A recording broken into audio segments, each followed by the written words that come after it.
टाळ्यांचा सराव करून घेतला होता तशी टाळी आपल्याला वाजवायची आहे.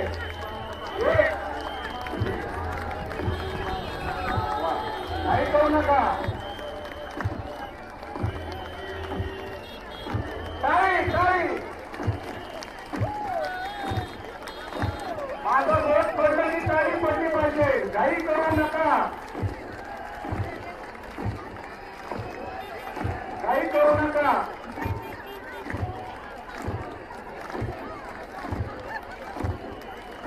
टाळी टाळी.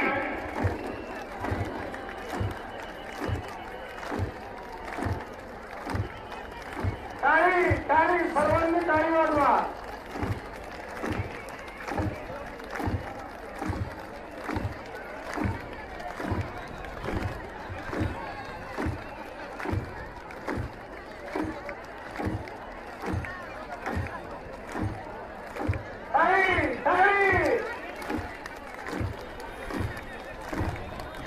रस्ता द्या. भाविकांना विनंती, रस्ता द्या. थोडा वेळ गाडी येऊ द्या. रस्ता द्या. रस्ता द्या. बोलणारे सर गुरुवर्य महाराजांचं या ठिकाणी संत पूजन करत आहेत, त्यांनी ते करावं अशी मी त्यांना या ठिकाणी विनंती करतो.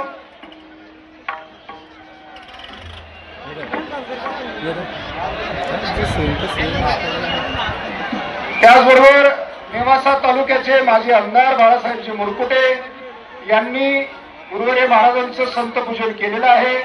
श्रीरामपूर तालुक्याचे माजी आमदार आदरणीय श्री भाऊसाहेबजी कांबळे साहेब हे या ठिकाणी उपस्थित आहेत, त्यांनीही पूजन केलंय.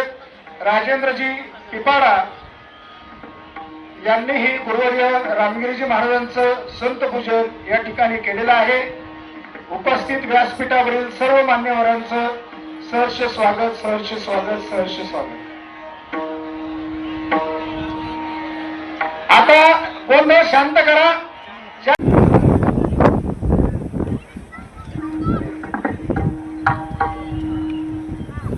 7 दिवस 8 दिवस, नुसते 8 दिवसच नाही तर 2 महिन्यापासून आपल्या सप्ताहाच्या बातम्या समाजापर्यंत पोहोचवण्याचं काम आपल्या परिसरातील सर्व पत्रकार करीत आहेत.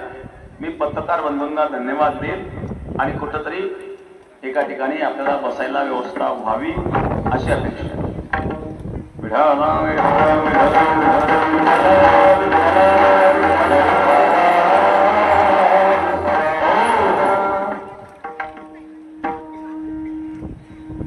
एकशे 179 वर्षापूर्वी योगीराज सद्गुरू गंगागिरी महाराजांनी या सप्ताहाला प्रारंभ केलेला आहे.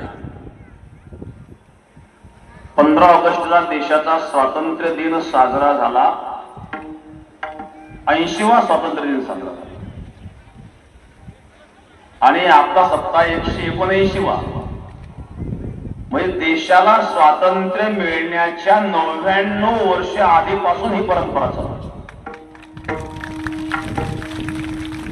जेव्हा देश पारतंत्र्यात होता आणि त्यावेळेला बेट हे वैजापूर तालुक्यामध्ये होतं, म्हणजे ते हैदराबाद स्टेटच्या अंतर्गत होतं. मुघल शासकांच्या शासन काळामध्ये असताना देखील 99 वर्ष मुघल असताना ही परंपरा चाललेली आहे. हे विशेष परंपरा आहे. स्वातंत्र्यानंतर आपण करीत आहोत यात विशेष नाहीये. अशी ही परंपरा भव्य दिव्य अशी चालू आहे. खूप कष्ट आपण या ठिकाणी घेतलेत. धनगरवाडी एक निमित्त आहे, पण धनगरवाडीला सहकार्य मदत करणारे सर्व 20-25 गावं सर्वांना मी या ठिकाणी धन्यवाद देतो.